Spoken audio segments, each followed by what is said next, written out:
Diet কিংবা মেহমানদারিতে আমরা কিন্তু এরকম একটা সালাদ আইটেম রাখতেই পারি। দেখতে খুবই কালারফুল আর খেতেও কিন্তু খুবই মজার। হ্যালো এভরিওয়ান, আসসালামু আলাইকুম, welcome to tasty tiffin box. আজকে আপনাদেরকে গ্রিল চিকেন সালাদ তৈরি করে দেখাচ্ছি। প্রথমে এখানে 2 পিস বোনলেস চিকেন নিয়েছি, তারপর এখানে হাফ টেবিল চামচ পরিমাণ আদা রসুন দিয়েছি, 1 চামচ পরিমাণ মরিচের গুঁড়া, 1 চামচ পরিমাণ সাদা গোলমরিচের গুঁড়া, স্বাদ অনুযায়ী লবণ, 1 চামচ পরিমাণ সয়া সস, হাফ চামচ পরিমাণ ওয়েস্টার সস দিয়ে চিকেনটাকে ভালোভাবে মেখে নিচ্ছি। আমি কিন্তু চেষ্টা করি সবসময় আপনাদেরকে সহজভাবে রেসিপি তৈরি করে দেখানোর। আপনাদের যদি রেসিপি ভালো লাগে প্লিজ শেয়ার করতে কিন্তু ভুলবেন না। তা একটা প্যানের মধ্যে আমি তেল দিয়েছি আর এই চিকেনগুলোকে এখন ভেজে নিচ্ছি।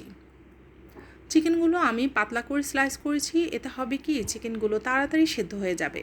এখন এপিট ওপিট করে চিকেনগুলোকে ভেজে নিচ্ছি। চিকেনগুলো ভাজা হয়ে গেছে, এখন একটা সাইডে এগুলো রেখে দিব। তারপর শসা নিয়েছি, 3 রকমের ক্যাপসিকাম, গাজর, লেটুস, অলিভ, পেঁয়াজ আর কাঁচামরিচ নিয়েছি।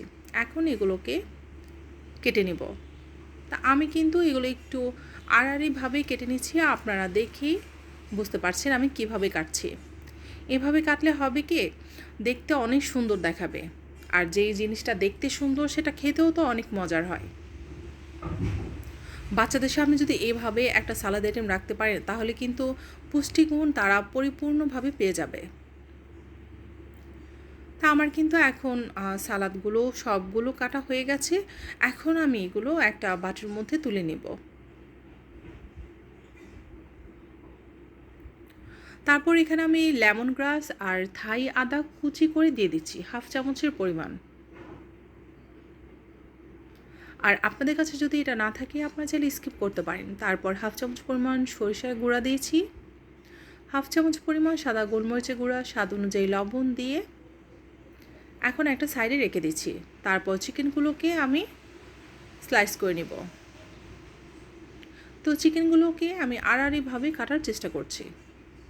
এখন সবগুলো চিকেন কাটা হয়ে গেছে, এখন আমি এগুলো মিক্স করে নিব। তো এটা কিন্তু আপনার আলতো হাতে করতে হবে, বেশি মাখামাখি করা যাবে না, তাহলে কিন্তু সালাদ থেকে পানি বের হয়ে যাবে, তখন আর খেতে কিন্তু ভালো লাগবে না আর দেখতে তো ভালো লাগবেই না। এখন এখানে 1 টেবিল চামচ পরিমাণ অলিভ অয়েল দিয়ে দিব। অলিভ অয়েল দেওয়ার পরে আমি হাত দিয়ে একটু মেখে নিব।